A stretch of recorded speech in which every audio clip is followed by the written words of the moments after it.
You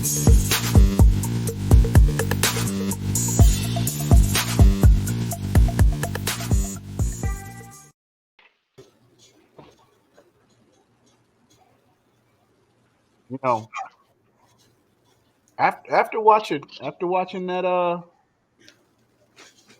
little Scoot disclaimer,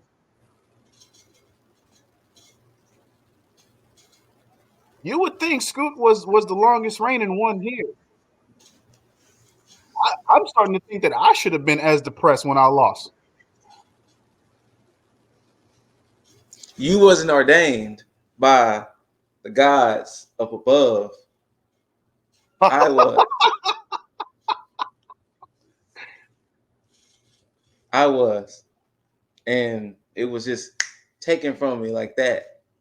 Well, I mean, you gotta understand.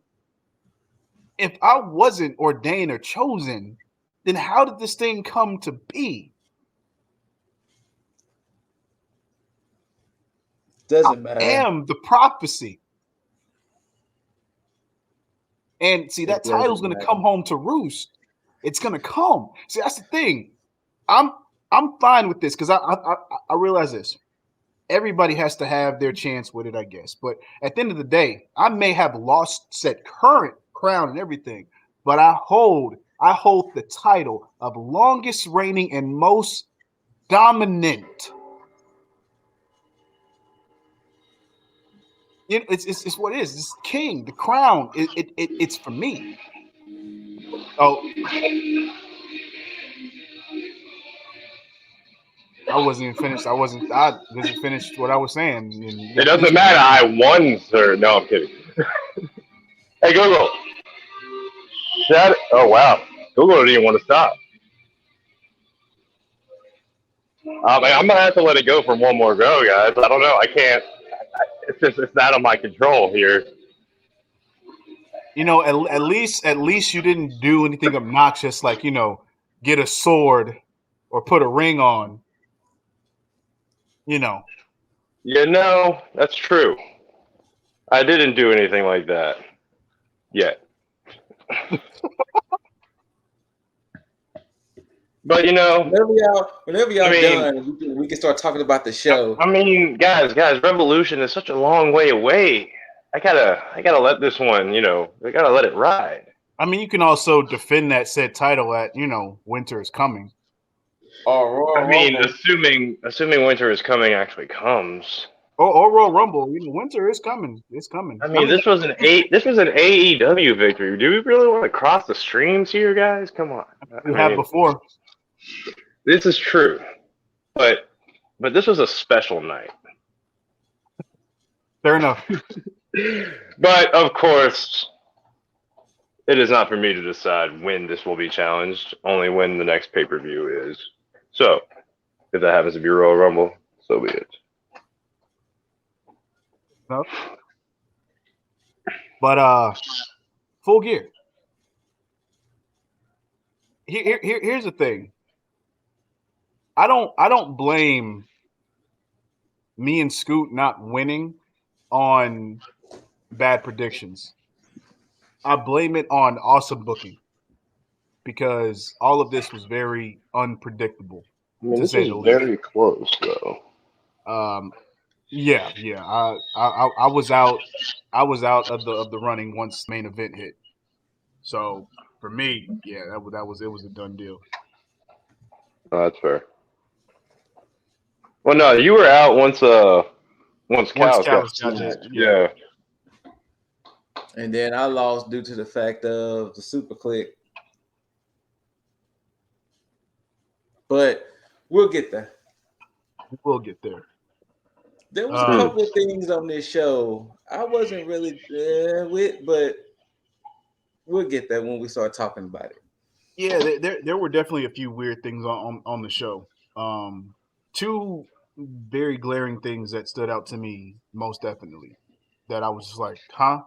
But yeah, like Scoot said, we'll jump into it and starting, you know, fuck it. We'll start with the fucking buy-in. Nyla Rose and Jamie Hayter versus Hikaru, Shida, and Tootsie Rosa. This is where things started going bad for me, because I just knew that the Heels were winning this one. I just knew it, and I was fucking wrong. I thought you was going to get that W when they kept highlighting Serena Deeb. I was like, shit. Yeah. I was honestly expecting Deeb to run out with how much they mentioned her. Me too. That's why I was like, shit, this is going to get this point. For real. But you know what's funny is that I'm so used to, again, that WWE mindset where they book a certain way. So you're used to the same rigmarole to where it's like, okay, well, they're gonna go at each other in the tournament. So they're not gonna have the Heels just lose back to back like that. But AEW. So hey.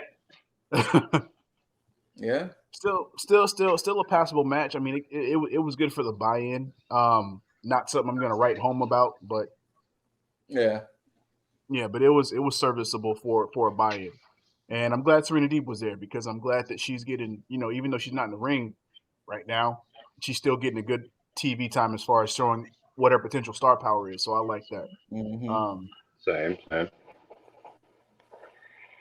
The surprise when the show started, they started off on a bang. Darby Allin and MJF.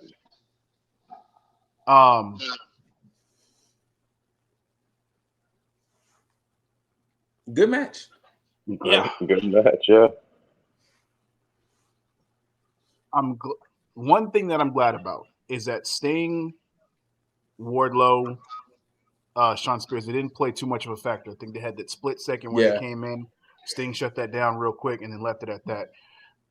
And they made it make sense. MJF still getting his cheeky victory with the headlock takeover. Right. Not to mention the ring cheap shot. Absolutely. Which I'm not. I have to suspend my belief in this one, because it's just hard for me, because it's not brass knuckles. It's just a fucking ring. I just don't see it knocking anybody out like that. But because it's not like he's like extending the ring finger or nothing. He's just throwing a regular punch, like you said. It's not like he's using knucks, But it's not like the blade and the bunny, how they do. Yeah, I guess it's just to play into the aspect of the ring, Which I don't understand why. I mean, I guess it works like a Hall of Fame ring or a Super Bowl ring, where if you won, you just got it. Because normally you would think that after somebody else has won that battle royal, you think you'd stop wearing it. But being, I guess, the first person to win that makes sense. So, but this is a serviceable match for these two. I'm glad that they didn't overdo it with a lot of things. I'm glad this was kept still pretty simple, and you didn't get Darby going over the top with everything. So that was a good thing. It still played to MJF's wheelhouse, and it showcased why you could kind of see him being the first person out of the four pillars that's going to get that shot to where he can actually attain a world championship. So, I mean, considering the events of later, it's a possibility. Most definitely. Right.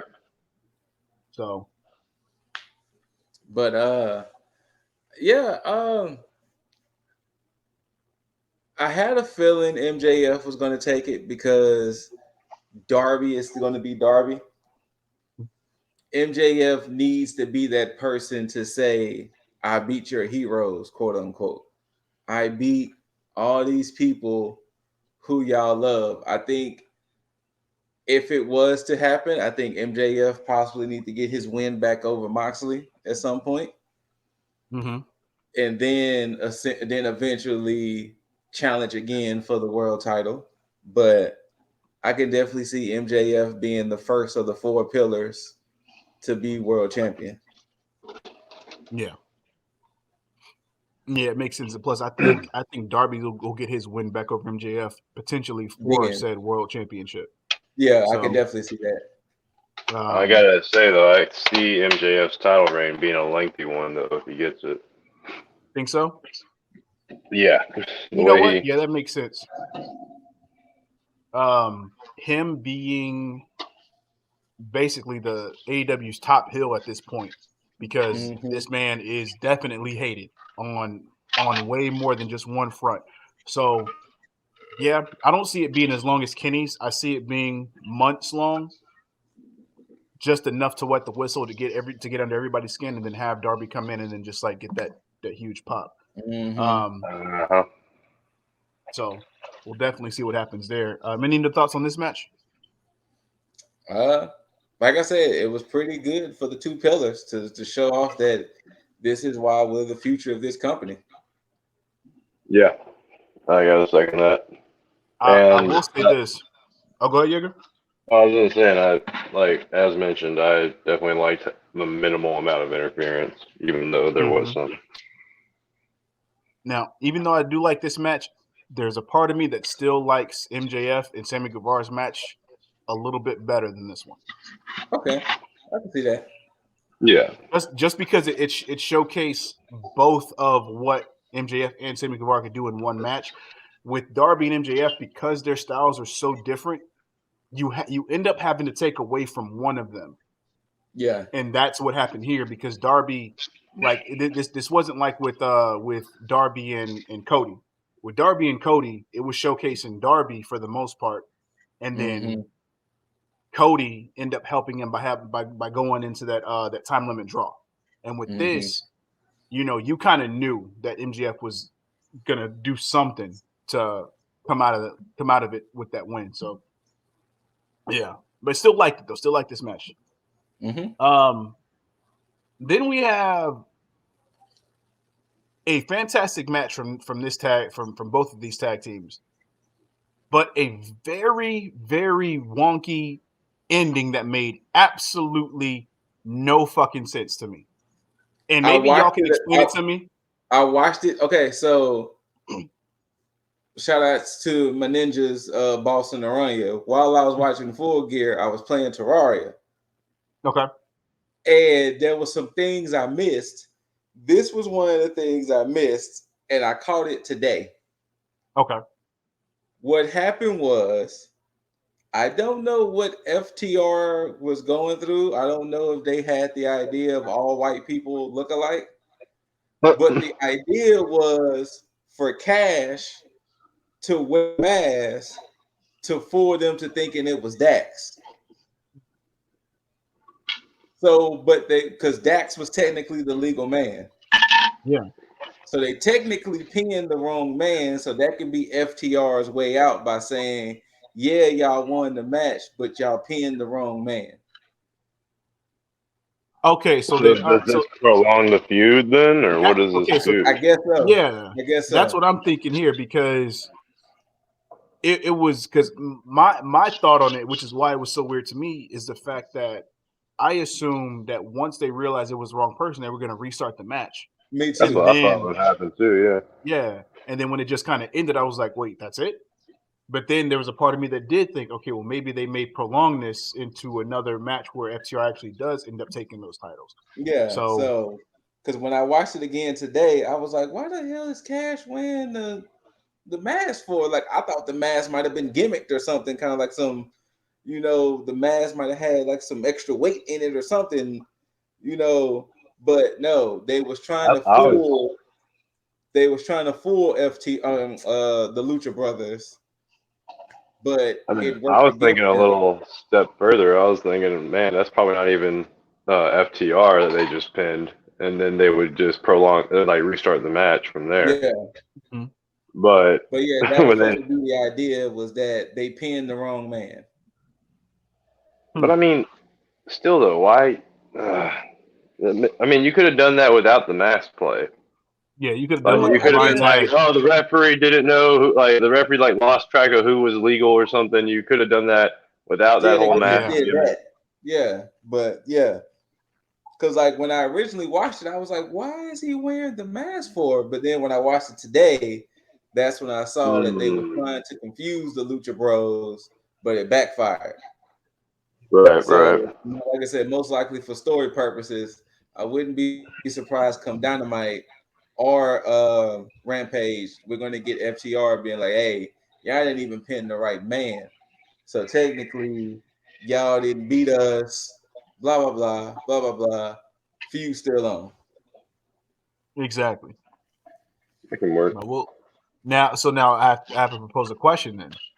Mm-hmm. Do we see in this next match FTR take those titles? I would imagine. Yes. So that they'd hold both the AEW and AAA tag titles.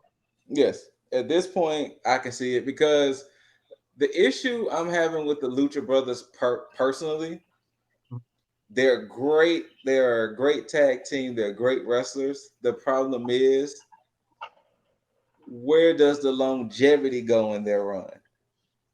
Because at least in the Young Bucks case, they were the heels. You had to topple the elite. Yeah. In their case, they can technically be bested by any tag team. Like they don't have like a heel gimmick, or they don't have like a. It's just like they can technically be beaten by any random tag team, quote unquote. Like I said, nothing against them. Is that there's nothing. There's no like tier list for them. Sorry to say it that way, but at least if FTR gets the belt back, we know who's going to be knocking at FTR's door. True. We know Proud and Powerful going to be like, hey, you. We want you the could belts. throw almost any team at Lucha Bros, and I would be, and if they beat them for the belts, I would be like, all right, I believe it. Exactly. Shit, you could probably throw 2.0 at it and then just have them get like a fuck finish or something, or like a fluke win, and I'd be like, all right, that's completely fine. Right. They will be future tag champs. Oh, I see it for sure. I can see but yeah, you guys actually do raise an interesting thing there, because that I never looked at it like that. I never thought about it, because I'm thinking like, okay, well, Lucha Bros are Lucha Bros. They're fantastic in the ring, but I never thought of them in that aspect of where you would kind of see Young Bucks or FTR. So yeah, that actually does make a lot more sense. But that also extends what I was saying about them probably having like 2 to 3 tag defenses and then losing those titles before the end of the year. So yeah. So yeah, I agree. I agree with you guys. And that's another thing about this pay-per-view. Well, I guess AEW pay-per-views in general, because I didn't notice it with every other pay-per-view that they've had until Full Gear. And then everything kind of just made sense. Is that there is absolutely zero downtime in AEW pay-per-views. There really isn't. Oh, yeah. Because now, and one, I'm not complaining, not in the slightest, but I'm complaining a little bit, because sometimes I do want to kind of have like that small break to kind of be like, let me grab this, let me grab that. But because I'm so focused on the TV, that fatigue sets in later on, and I don't like that. Which is a testament to AEW, because with WWE, they even have filler and shit and all that, and I still get fatigued, but that's only because like it's shit pay-per-views half the time. That's why they gave you the bathroom break match. Yes, they did, and I took that gloriously. I took that time to use the restroom, walk my dog, all that. But we'll get to that there, too. When we get there, yeah. But like I said, this match wasn't bad. It wasn't one of my favorite Lucha Bros match, nor was it one of my favorite FTR matches. It was a match, I guess, that just needed to happen. But like I said, the issue is that Lucha Brothers, unfortunately, and I really don't want to label them as this, they're transitional champions. They got a nice transition time. Shit. I mean, well, you got to think AEW does title changes on. You got to think the most random title change that happened was Winter is Coming. Oh, with Mox and Omega. Well, and I guess you can kind of say Sammy beat Miro too, but they're I ain't gonna say their title changes are obvious, but they're usually on a grand scale. Yeah. Yeah. I gotta say though, there's not really so much build and story for the Lucha Bros opponents though. I mean, aside from the Young Bucks, like that was a hell of a build. Yeah. But since they've become champs, they have not had like a clear defined opponent. Other than FTR. Yeah. I mean, yeah. But even with FTR being thrown into it, they came in as under the guise of luchadors. Mm-hmm. And then it's been like, oh well, fuck these guys. And now let's get even with them or something. And they didn't even wrestle for the belts that they lost. But like, I don't know if they're gonna sit on FTR for a minute or if they're gonna go right back into it. If they do go right back into it, then I see them losing their next defense. If not, they're gonna be like, oh no, we beat you. Like y'all got to wait a minute. Then we'll see how that goes. I don't know. No, I think we all might be on to something with this because there's a lot of things that actually cater to FTR actually winning the tag titles from Lucha Brothers, because now that Inner Circle is done with the goofy shit, so supposedly at this point. I mean, we hope. We hope. This gives Proud and Powerful the leeway to actually go back into the title hunt. And if FTR does take those titles, we may get them dodging Proud and Powerful for a bit, and then finally them, because I don't think right now Proud and Powerful are ranked. Let me just check real quick. They've been wrestling. Tag. Yeah, they're not ranked right now. Jeez. So yeah, so that's perfect. So if we take that time where FTR wins those titles, let's say on Dynamite, if that's going to be a thing, or Rampage, and we take these next months to get Proud and Powerful back into the rankings, and then probably a Revolution, we get that match. So I think that would make the most sense because, again, like I said before, and I'm sticking to this shit, I don't see any fucking long title reigns happening in 2022. 2022? Yeah, like at all. I can see that. So, but from doesn't there, bode well for Hangman. Spoilers. No, it does not. And one of these two men, as well as MJF, could put it into that. Danielson and Miro. The start of my downfall. This was probably the hardest match for me to call as well. And something kept nagging at me when I said Miro. Nah, man, nah, change it. Something kept nagging at me too by saying, because the thing is, I said it on here. Yep. Spoilers again. Hangman's first opponent was going to be Bryan. I said it. You did a few podcasts ago when it was supposed to be when we were predicting a tournament between Moxley and Danielson. I said Danielson was going to be Hangman's first opponent, and most likely he was going to give him his first loss. And I went against that. Yeah, but at the same time, Miro was so fucking convincing. Yeah. That it was hard to go against that as well. Don't go against the Bulgarian brute, man. This is why I can't be mad at Miro's loss, is because I mean, yes, I'm mad because I would have rather him lose to Hangman for the title. But at the same time, you think about him losing to Bryan, and it's like, I mean, come on. It's kind of hard with his track record, that because he's been on a fucking tear, wrestling on Dynamite, Rampage, pay-per-views back to back to back to fucking back. Well, look at it this way, and this is the way I kind of materialized it in my head. Which one was technically more believable? Miro losing to Sammy or Miro losing to Bryan? Yeesh. I mean, I want to say Bryan. Me too. I would say Miro losing to Bryan is technically more believable than him losing to Guevara.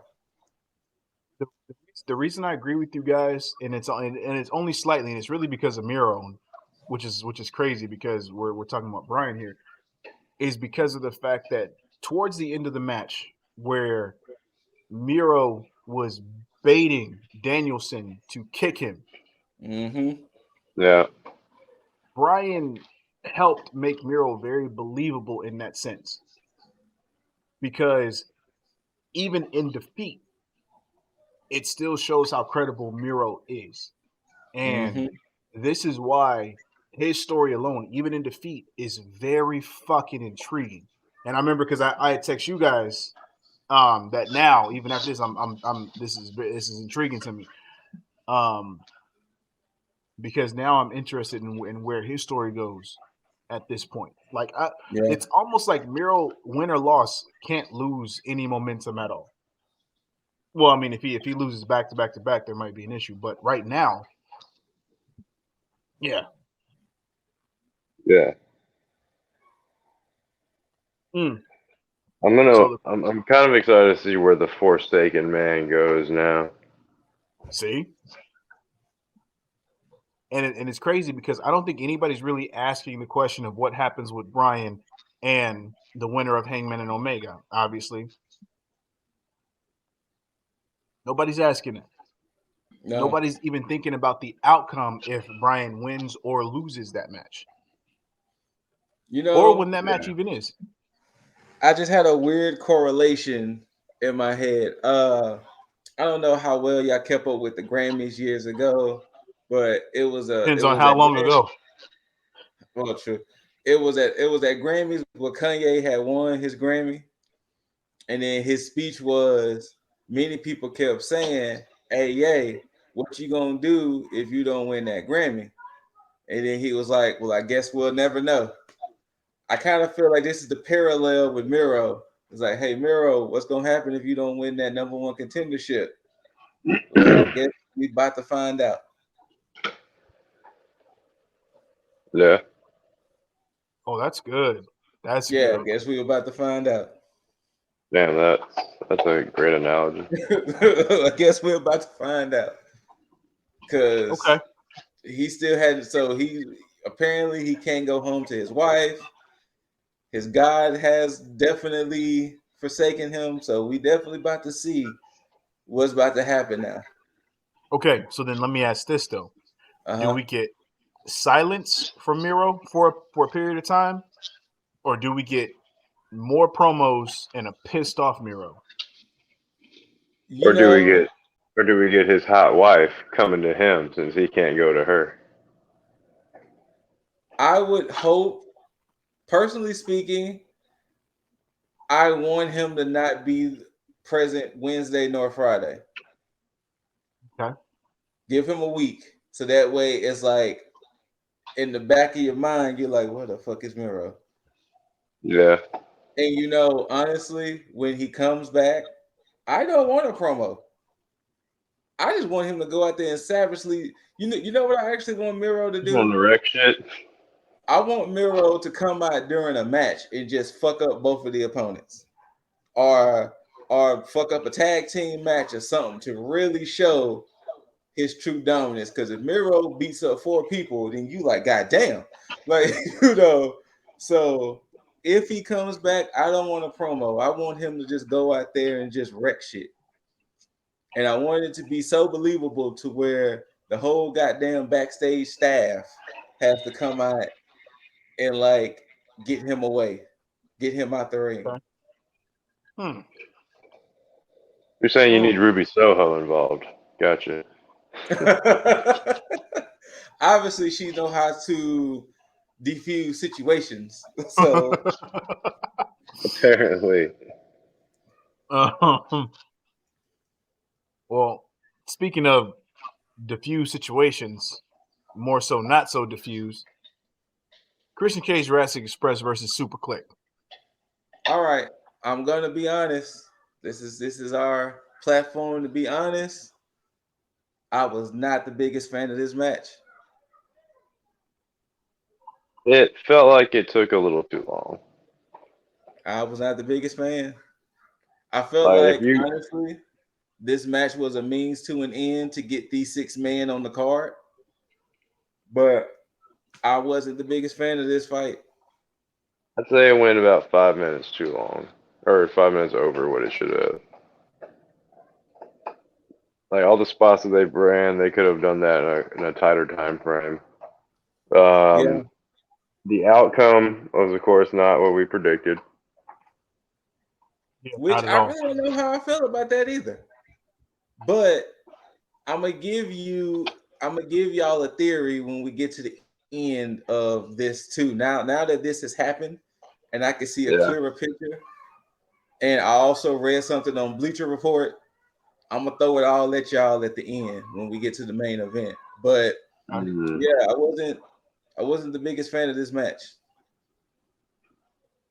Yeah, I think for me it would have been better had it been 2 separate matches, both with Christian Cage versus Adam Cole and Young Bucks versus Jurassic Express. I think it would have benefited more if they would have just split those 2 matches and just had it like that. Because it seemed like that's where they were going, and then you could have probably had Adam Cole go over and then had Jurassic Express go over. Because Christian doesn't need the win at all. And Adam Cole is on a hot streak right now, and Young Bucks can sever a loss at this point because it would have made more sense for the main event had this shit happen like that. But you know, hey, they booked it that way. But from something that went on too long to something that was just weird as fuck, Pac and Cody versus Malakai Black and Andrade El Idolo.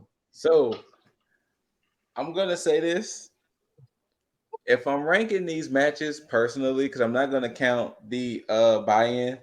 If I'm personally ranking these matches, the bathroom break was the worst match of the night.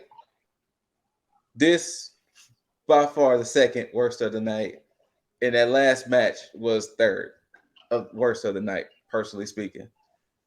This right here, I don't know what the fuck this was.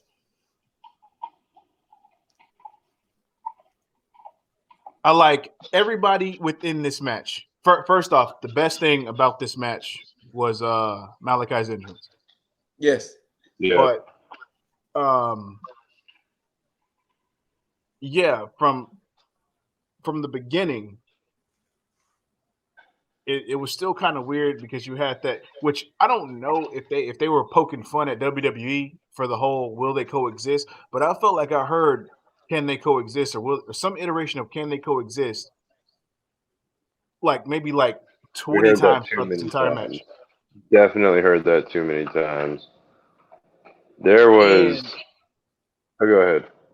No, it was just weird because I didn't expect that to be an issue. Like I expected to be an issue between Pac and Cody, but I never expected it to be an issue because we didn't see anything between Malakai Black and Andrade. Yeah. Like in any show, they've always seemed to have this fucking cohesion, and there's never been a fucking issue. So all of a sudden, it's like you have this match happen. It's like, oh, we have some type of issues. Well, I mean, not for nothing, but not for nothing, but that was also confusing me with Cody and Pac because while they haven't like been best friends or anything, they seem to at least understand each other. And for them to have this like stupid tiff back and forth was just kind of like an out of nowhere, well, for lack of a better term, WWE thing. Yeah, and to that point, it didn't make any sense because even in the promo package before the match, you had Pac say the dialogue. Yeah, we pretty much for to paraphrase, we have a common enemy, but after all, we'll coexist and we'll team up to make this happen. But once it's done, we're separated. So it's like, which made sense to me. That made sense to me. But all of a sudden, Andrade and Malakai having this little underlying tension, and it was like, where the fuck that came from? All of a sudden. I mean, they were always about the business, but I guess Malakai took it more personal and Andrade didn't, or vice versa. I'm not sure. But with this match, this is what part of me also feels like there's something else that was supposed to happen sooner, but I guess didn't. And I think that has to do with the Lucha Brothers, which I think that's why the Lucha Brothers are in this lull point with their title run. Because again, we never got no finality with Andrade and the Lucha Brothers. Andrade and Death Triangle stuff. So, and yes, I know Pac and the Andrade thing is there, but that has you haven't seen anything in regards to Lucha Brothers and Andrade. Since what? All Out. Yes. And you think they finally join them once they drop the belts?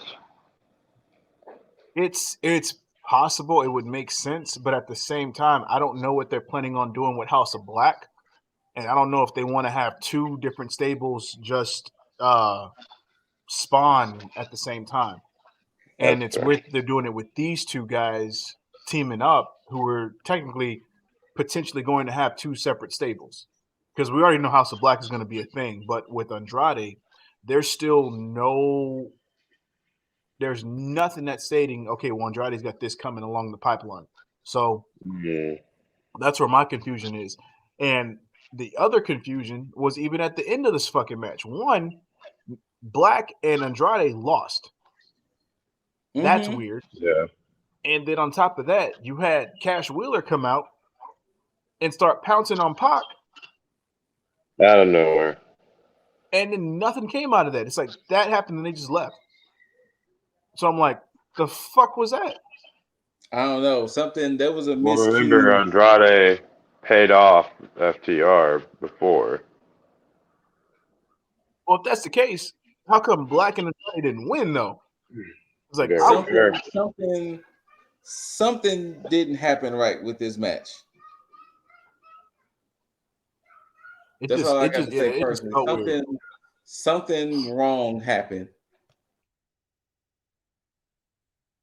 Yeah. This is probably one of the weirder points for me, outside of the whole FTR Lucha Brothers match ending. This was probably the weirdest portion of the night as far as matches go. And no, I'm not counting Inner Circle and American Top Team. That's just a non-factor. But after that, we had Britt Baker defending her title against Ty Conti, which I will say, Ty Conti did not do any stutter step, but there was a lot of slow moments in this match. Yes. Yeah.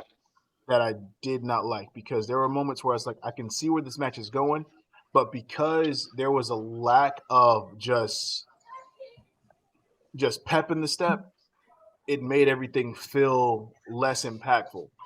And because then I could see. Go ahead. I'm sorry. No, I said because I could see where they were trying to go with some of their moments in the match, but because it felt like they were practicing rather than actually going into it, it was kind of taking me out of it. And that was my main thing. But for the most part, I mean, it still was a good match, but I just wish they would have just, Mm-hmm. The issue, one of the big issues I kept having with this match personally was the commentary team.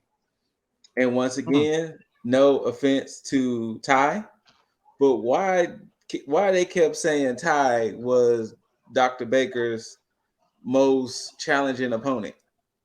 She's an Olympic level athlete. She's got a blue belt in jiu-jitsu.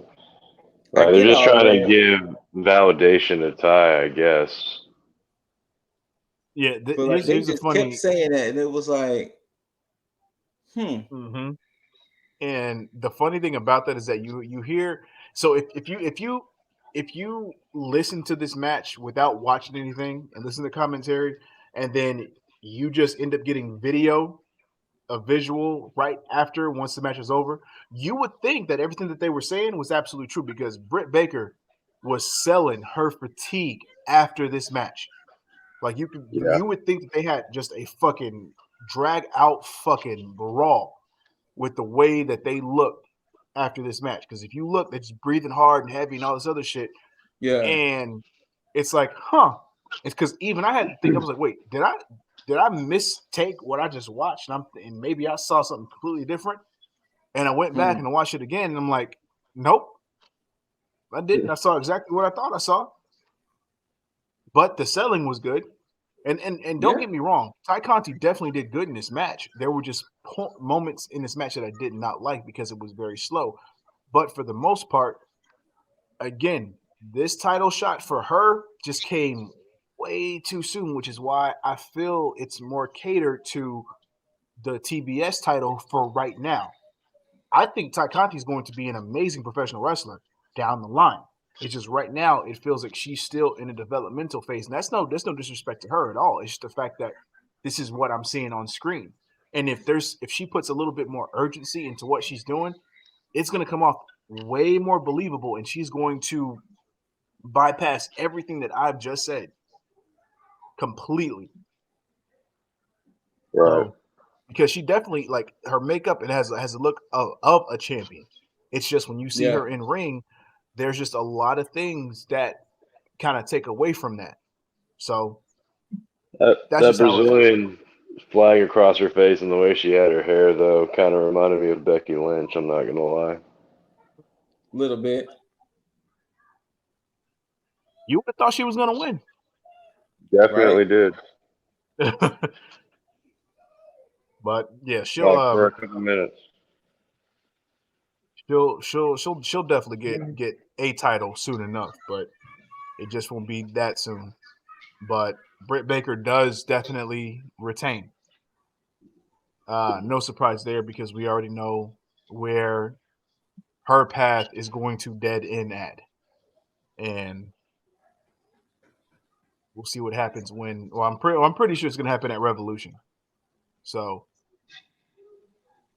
you think oh yeah, like you said, you think that'll be a short runs from now on after Britt loses it?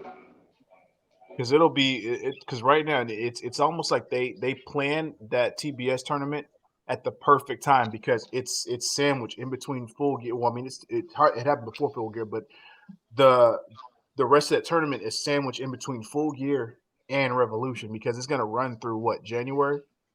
No, they said the finals is January 5th. Okay, perfect.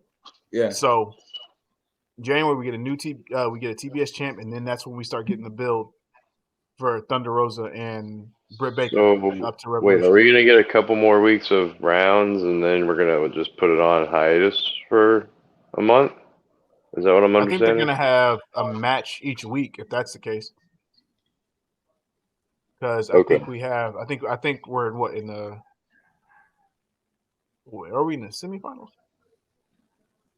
We in the semifinals or the quarterfinals? I think we're in the quarterfinals. Yeah, they're in the quarter. Yeah. Yeah, because that would make more sense. Because that gives us what, about 4 weeks. So a match a week, and then probably a week or two for a build for the finals, and then the finals. Okay. If that's how they're planning on doing it, I don't know. Tony Khan's got that shit all wrapped up. So, but yeah, Britt Baker goes over. No surprise there. We expected it. We predicted it. We weren't going against Britt Baker at all, and we're not going to until we know exactly. When Tootsie Rhodes comes exactly when to call that. Just gonna be all right, Britt. It was a nice run. Next up, CM Punk versus Eddie Kingston. That backhand, probably one of the most believable starts to a match that I've seen in a very long time. Right? My God. Dude, that fucking backhand. I almost thought that shit was legit for a quick second. It happened, it happened so quick that it was like, wait, whoa, oh shit. Like, I was just looking back at the screen when he did it, and I was just like, ooh! Like, oh my God, the bell ain't even rung, man. Like, holy shit. And then Punk sold the hell out of that. Dude, he dropped. And if he didn't sell it, then Punk, I'm sorry you got rocked. But yeah, this was. I think this match went about maybe 11 minutes, I believe. Mm. And It didn't need to be a long match. no, No. it didn't. It did what it needed to do. I feel like I have more questions than answers out of this match because I feel like Eddie Kingston has garnered us a position on the precipice of Punk's inevitable heel turn because I feel like it's coming. Because Punk got booed quite a bit in this match. Okay, so I wasn't tripping that he didn't get booed. Oh no, not at all. Okay. No, when he set up Eddie for the GTS both times, he was getting booed. Yeah. Yeah. Okay, because I was making sure that I heard those boos correctly. On top of that, there was. I guess Minneapolis loved Eddie way more than Punk at that point. And there was this perfect imagery, of course, of bloody faced Punk with his tongue out. And it's like we're getting close to it. When I don't know, but it's gotta be coming sometime soon. And I know we talked about Mox's heel turn and that being a thing, and potentially Eddie turning heel too. But I think Eddie is becoming a way more sympathetic babyface than a potential believable. I mean, he's already been heel, but I think right now, I think they may end up calling an audible to the point to where he may get over more than they expected him to. And I think we might get Punk's heel turn in that process. I can see that. But if Punk does turn heel, what the fuck happens? That's the question. I want to know who he turns on. Like, who's going to piss him off just enough?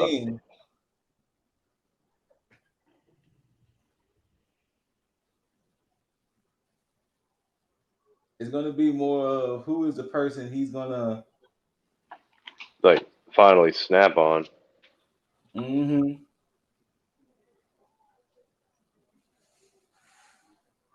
Honestly, it would, in order for it to make sense, I think it would have to be one of the four pillars. So that leaves. My head immediately went to MJF. Does, but nobody. If everybody will start loving Punk again. Yeah, well, true. I think I said on a previous podcast, I think if he started to just beat the shit out of Jungle Boy, then it'll be like, oh shit, wait, whoa, Punk, hey. True. What if he did it to Sammy Guevara and took the TNT title? Ooh.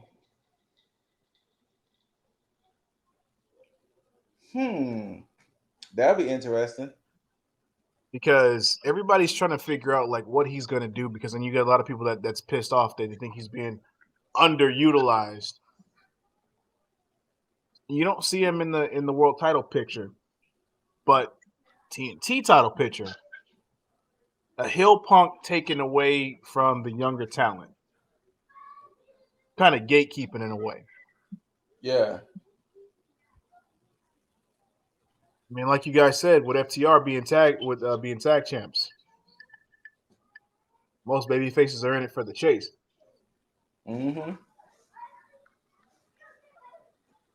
I don't know. I'm just spitballing, but I don't know, because Eddie Kingston, it feels like Eddie Kingston is going to be on a surprising run as a babyface with a lot of good in his corner.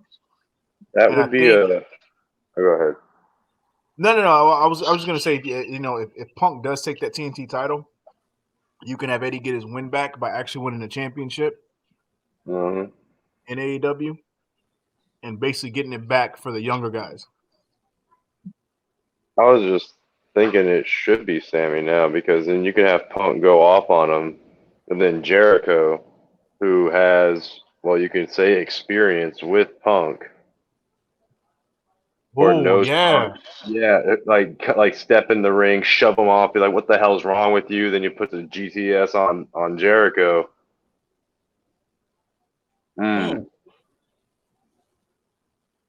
Gives Jericho something to do.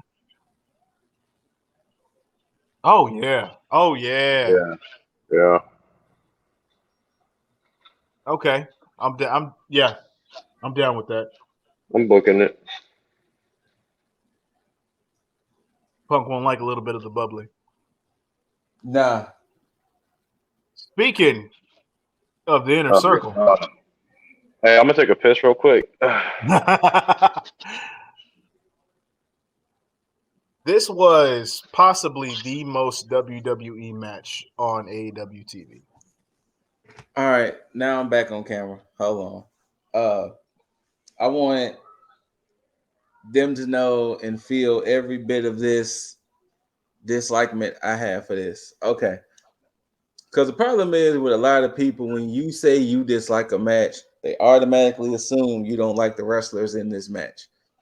Stop that stupid shit. Everybody's favorite wrestler has had bad matches that we didn't like. Everybody's favorite wrestler had a match that we was like, that was it. This match right here, this could have been taken off for something else. First things first, how the fuck you have a street fight and you tagging in and out?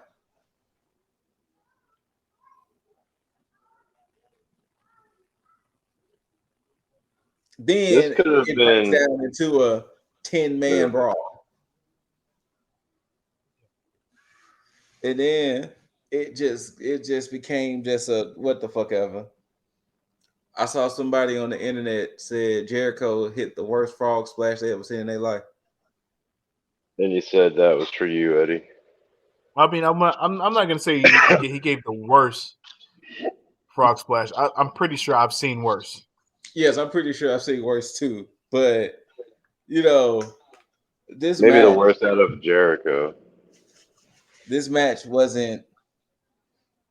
I kind of hated that Jaeger said this during the predictions, and it came to fruition because he was right. I didn't pay attention at all. Like honestly, when the match first started, and by the time I really had looked up, like I was looking at my computer here and there because, like I said, I was playing Terraria with the ninjas, so I was looking here and there. By the time I truly focused back, it was when Jericho and Dan Lambert were going at it. I understand because that's how I was too. Once it started, seeing the entrances, and then I went to use restroom, took my dog for a walk, came back, and I came back at just the right time because it was again when Jericho and Lambert were in the ring and the kendo stick spot had happened, and then went from there. But of course, I went back and I watched the shit again. What kendo stick spot? Oh, you didn't see that part? I don't know. Probably that was right before he grabbed the stapler and then did some weird ass. Staplers. Wait, what the fuck? Yeah. You didn't see the staple shot. Oh, okay. No. Wait. Go ahead. He took a stapler and he swiped that Lambert's junk. Jericho? Yes. Yeah. He supposedly stapled Lambert's junk. After doing the kendo stick spot. And what did he do with the kendo stick? Well, he just hit him, and then he hit JDS with it as well. Yeah. Ooh, and then that was pretty much it. Oh, I really did not pay attention to this match. Lord. Okay. Oh, shit. Okay. This match, to Scoot's point, could have easily have been just Proud and Powerful versus Men of the Year. Which is what it should have been. It would have been a much better match. Yeah. A much better match. Hell, you could have had Sammy defend his fucking TNT title against Scorpio. Yeah. Yeah. Which Scorpio is number 4 on the ranking. But wow, okay. So yeah. But yeah, that match happened.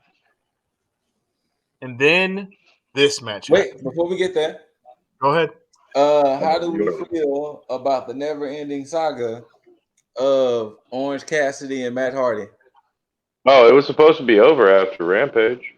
Oh, you didn't hear what was announced Oh no. Wednesday then? It's Matt Hardy and Butcher or Blade, one of the two, versus so earlier they talked to Orange Cassidy. Earlier they talked to Orange Cassidy, and it was supposed to be it's a tag team match between Matt Hardy and I want to say it's either Butcher or Blade versus Orange Cassidy and a person of his choosing. Cassidy was like, "Hey, the best friends have worked hard. I'm gonna give it a night off. I'm gonna call up somebody from Chaos." Oh yeah. Later on that night, they revealed it's going to be Cassidy and Ishii. Hero Ishii. Stone Mountain Pitbull or So it's going to be Pitbull Cassidy 141 and Ishii versus Matt Hardy and Butcher or Blade. I can't remember which one it was, but yeah. Well, Cassidy and Ishii have to win that then, and hopefully that's the end of that. You know it's not.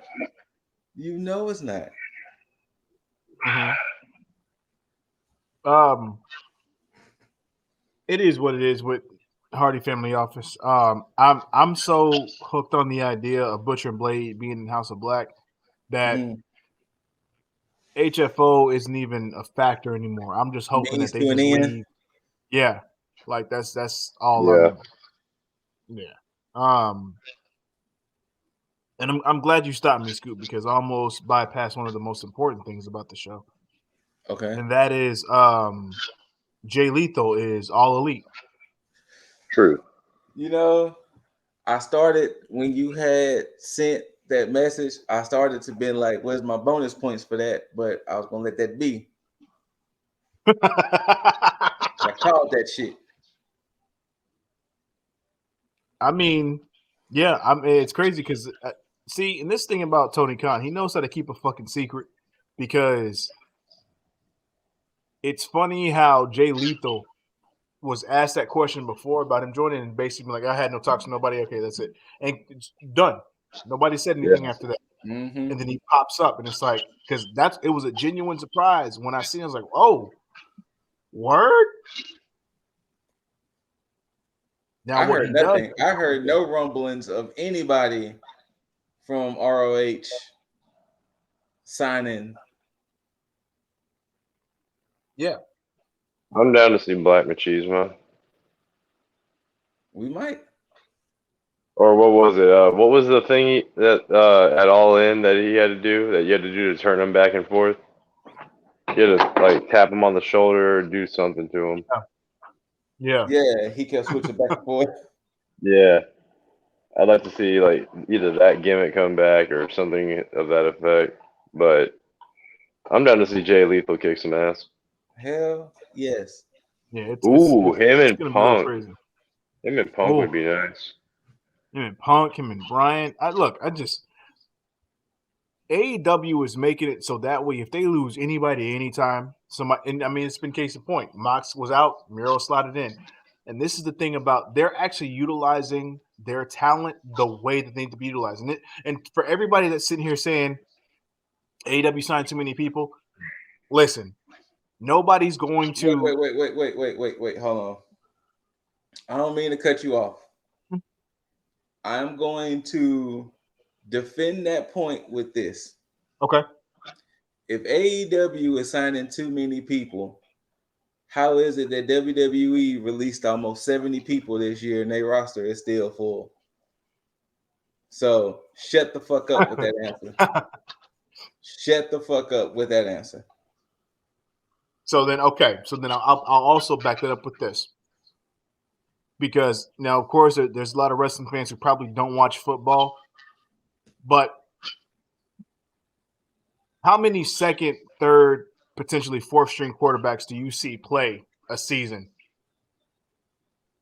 Had to be some serious injuries. Some people can't even tell you who Tom Brady's backup is. Some people can't even tell you that, but that's what I'm saying. There's a lot of people that are in the back scene that's on the bench that you don't realize who's part of that team, still getting a Super Bowl ring, and you don't notice. So my thing is, if somebody ends up getting hurt, would you rather them have to shuffle around to try to figure out what they're going to do? Or would you rather them have a credible person they can replace them with? Not everybody's going to see screen time. It's okay. Everybody's going to get their moment in the sun, but not everybody can be champion. You don't always need screen time. Yeah, so my thing is this.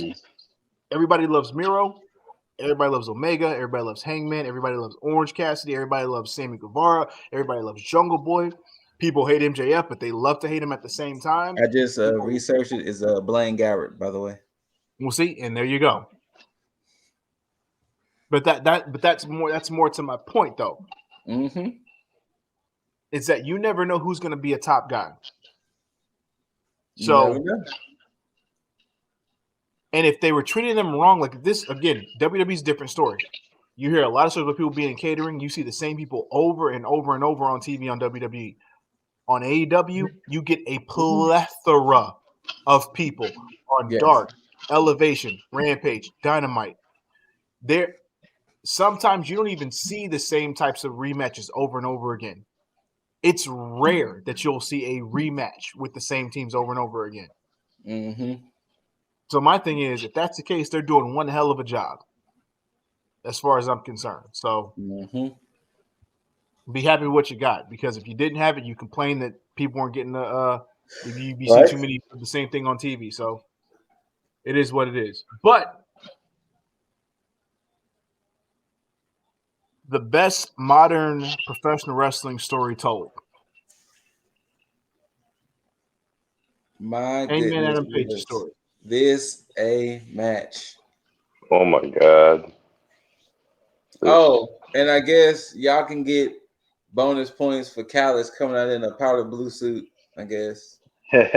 I mean, I wish I could have got it, even though I did say it. But when I said it, I said alligator print. You did. But I did say that powder blue though. I was happy, but I wanted that alligator print. But it's all good. Callis was still looking like he came out with them shoes though. Came out with them shoes. He put them shoes to work too. Although, Jim Ross, I don't appreciate the comment that you made by saying he needs to be fined or suspended for having those shoes on.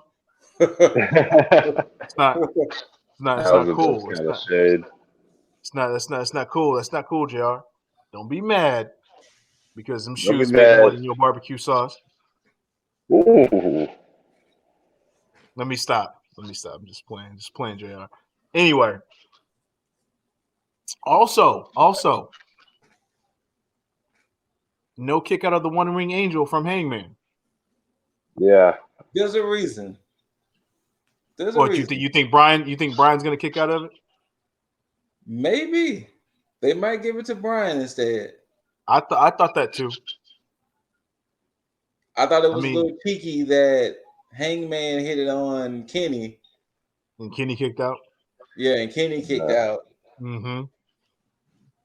Yeah. Well, they covered that up nicely, saying like you can't do it just like quite as well as the originator of it. Yeah. I love the V trigger into the buckshot lariat. I love that. Yeah.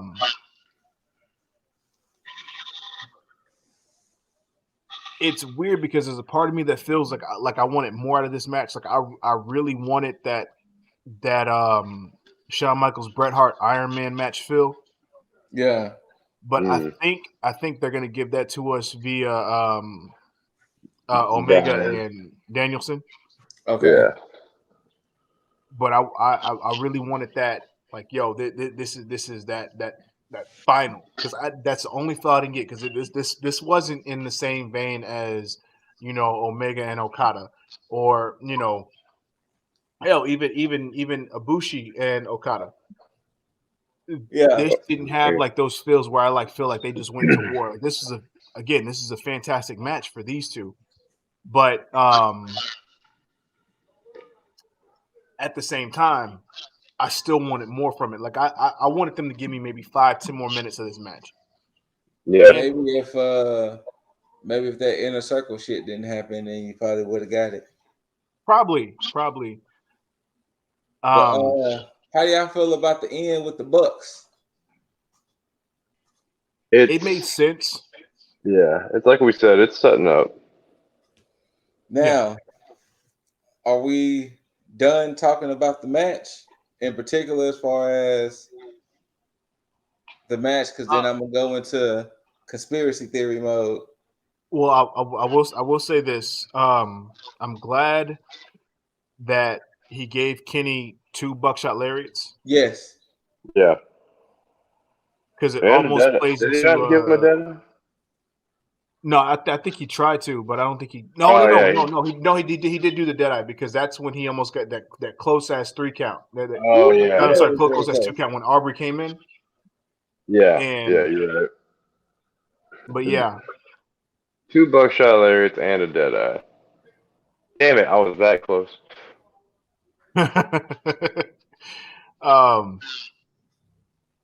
Yeah, this was still a good match, but I definitely appreciate it.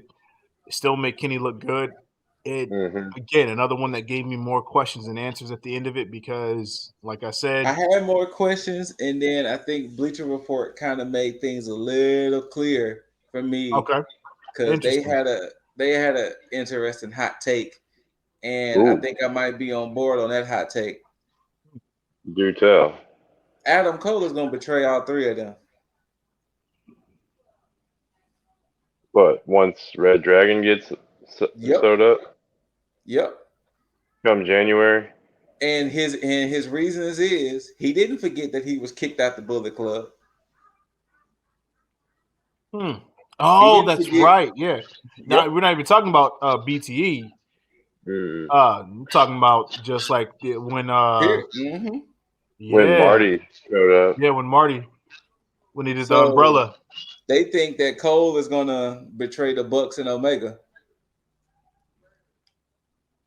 Because, as you saw, Cole didn't come out there. He didn't. It was just the Bucks. That's interesting. Well, the way I chalked that up was because Hangman came directly to the Bucks saying, "Hey, I want to talk to them." He did, but don't forget. Remember, Cole was the first person who got in his way. Yeah, he got in his way too. Huh. Okay. And Cole did kind of somewhat align himself with Bobby Fish as well. True. Let's see. And O'Reilly's contract is up in what? November or December? December. Okay. December.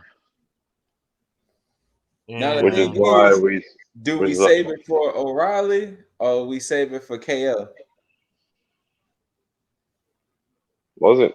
Oh yeah, because fucking Mount Rushmore. Because the thing is, KO won't be free until basically February. I think KO's contract is in at the end of January, I think. Huh. You know what? That actually might make a lot of sense because everybody's teasing the whole Mount Rushmore thing. But what if they don't pull the trigger on that until like way fucking later? But it's not the same Mount Rushmore with Bucks, KO. Oh, so you're thinking they're gonna do Cole, Red Dragon, and KO? Yeah. Because Roderick Strong is still gonna be in NXT. Roddy gonna still be in NXT, I think, for a little bit longer. Now that would be a nice swerve. Now I also had another interesting swerve that could have happened Saturday night when the Dark Order came out. Yep. That the Dark Order just started beating the shit out of Hangman and then we would have heard Wyndham's laugh or Wyndham's something, then I would have been like, yes. Yeah, I there's a part of me that thought that shit was gonna happen too. But then I went back to what I said when we did our predictions, where I was like, they're gonna want to leave everybody off on a happy note. Yeah, they want to leave everybody on a happy note. But Hangman finally become champ. Yeah, Wyndham's eventually coming. I know that for a fact. Mm-hmm. That's gotta be happening. But I think they might give that. I think they're giving everybody time to breathe with everything, especially with Punk and Danielson, and they're just doing these few debuts here and there. And I think they're gonna have Wyndham just come out of nowhere with like, just So yeah. But I have changed my stance. I think that he probably end up he probably will end up being the leader of the Dark Order, the new leader. Of the Wyndham. Okay. Okay. Because I don't know where else. I mean, you can slot him somewhere, but I think when you with House of Black being there, I was thinking if you don't do a Cult of Wyndham, you or a new Dark Order leader, you could slot him with House of Black. I thought about that too, and I have no problem with that. But I'm thinking about the star power and if he might end up overshadowing Black, and that's my only problem. Because the thing is, I would slot a perfect time. Yeah. He's willing to take like somewhat of a back seat for a moment. Mm-hmm. But I think because he's that big of a star and he has that much star power, it's hard to slot him as like a secondary. So true. That's my only issue. But I think he would be a fantastic fit for it, because that would, oh my gosh, that stable would be fucking crazy. But it would be. Yeah. But the storyline culminates to Hangman finally winning the big one. Got it. Yep. Now where he goes from here, I have no fucking clue. But it's gonna be Bryan. Well, I mean, yeah, I know Bryan's next up, but I have a feeling that he's gonna beat Bryan. Oh yeah, for sure. Because I think if you were gonna take that title off of him, then you're better off putting it on MJF like immediately, just to get that volcanic heat. Yeah. Because Bryan winning it is going to be bittersweet, because like you almost expect it because how good he is. But I think with Hangman having his confidence back, it's going to elevate him in a way to where his title reign is probably going to be the most memorable, because he's going to have these fucking matches that actually are so meaningful. Because I see him taking on Bryan, Miro, probably Mox, but I think he ends up losing it to MJF. I can see that. It's either going to be losing to MJF or Miro, but I think the higher percentage is on MJF. MJF. He may not even see Miro. I'm just throwing Miro in there because it makes sense, but yeah. But we'll definitely see. But I'm gonna throw it to you guys as far as final thoughts or ending thoughts on the overall of Full Gear. Scoot. Wasn't a bad pay-per-view. It was definitely some missteps with some things. But the good moments were the good moments. The great moments were great moments. So at least it wasn't one of those pay-per-views where the bad stuff overshadowed it. So I'm happy with that. And I guess we could see where they start going come Wednesday. What about you, Jaeger? I will say, or I'll echo Scoot in saying that wasn't a bad pay-per-view, but I mean it wasn't an all out. No. Oh no. But I'm excited to see when Wyndham is going to start making his little subliminal messages. I'm kind of intrigued on where this whole Andrade and Malakai Black thing go. Mm-hmm. I mean, it's got to go. Yeah. Whatever it's going, it's got to go up from here. One would hope. Right? I know. Don't WWE us now. But let's see. Hangman winning, there's going to have to be a celebration or something like that for Wednesday or Friday. Oh, And matter of fact, I'm glad you said something because Hangman sent out a press release. oh, He said for release sometime after BTE goes up, I guess. Hangman Adam Page shares his thoughts after being crowned All Elite Wrestling's World Champion at Full Gear. After celebrating his championship win over Kenny Omega at Full Gear by sharing 17 orders of baby back ribs from Chili's with the Dark Order, answering 74 congratulatory text messages to asking to get them booked on Dark, and obnoxiously snoring his way through 2 early morning Delta airline flights home, Hangman Adam Page has decided to share his thoughts about the intentions as AEW World Champ. Bullet point 1. Hangman Adam Page is declaring that this Wednesday, November 17th, as the first National Cowboy Shit Day, with celebrations live from his home state of Virginia this week on Dynamite. Bullet point number 2. He will continue to increase his strength and cardiovascular training and add additional dynamic and static stretching to his routine to limber out his rigid frame, and study the vegan diet in order to prepare for the number one contender, Bryan Danielson. As champion, Page will welcome all other challengers as AEW sees fit, but please, God, don't make him fight Wardlow and his big muscle tits again. big muscle tits. Bullet point 4. After seeing the unofficial, unauthorized, and most brilliant display of I don't give a shit about copyright, the Good, the Bad, and the Elite series on YouTube, Hangman Adam Page will use his new leverage as champion to get that guy a job, or at very least a nice letter and fruit basket.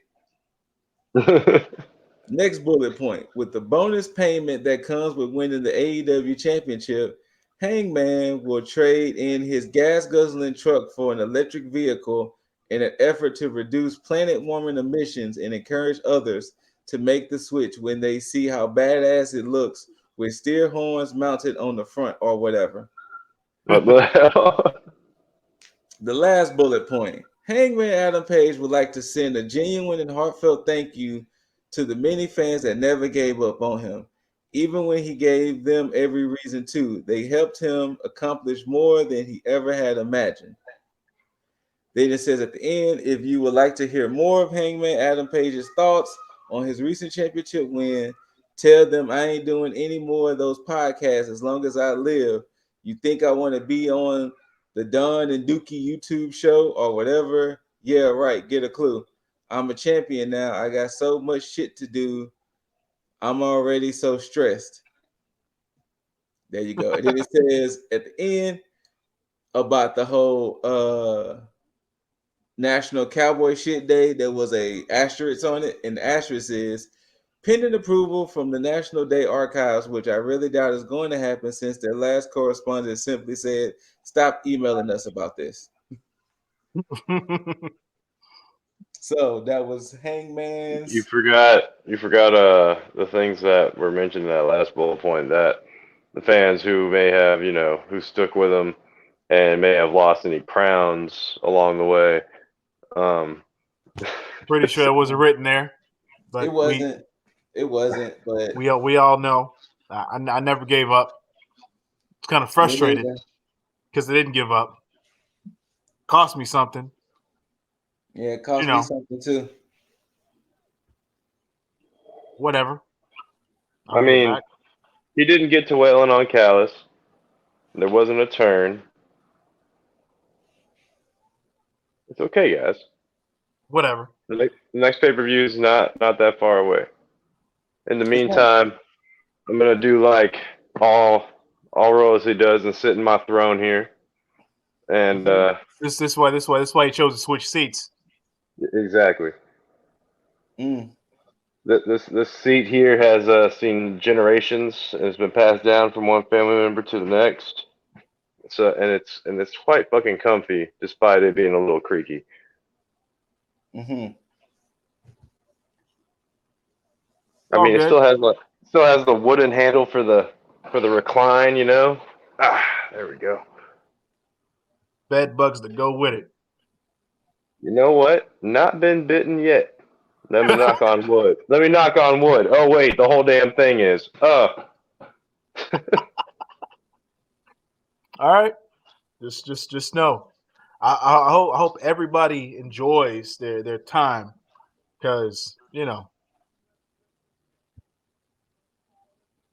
I mean, y'all will probably win it off of me with Royal Rumble because I don't watch WWE for shit anymore. neither do I. I mean, well, NXT, but I mean, does that even count? I mean, it's WWE light, isn't it? I mean, look, even if there is a Royal Rumble, who fucking knows? They don't even. They may not even have enough people by that time to have a fucking Royal Rumble. Do they even have 30 male and female superstars to set up Right. a Rumble at this point? It doesn't matter. But yeah, like we always say, you know where you can find us. If you want all that fucking smoke, this guy right there, that guy, all the smoke, all of it. Ladies, if you want a different kind of smoke, this guy, that guy right there. You want to see how comfy the throne is? Come on over. Send him all your bath water, all Whoa. your panties, There all you the go. love letters. If you can find Shotzi, wrap her out nicely and send her over there. Same thing with Red Velvet. Woo. He has plenty of space under that Christmas tree to fit her right under there, or he'll make space. Get treats for Loki, all that other shit. Matter of fact, find Scoot a new sword for the one time he may potentially try to run for the crown again. You know where I'm at. Positive all day, every day. Send all your shit to Lip Deasley. It's whatever.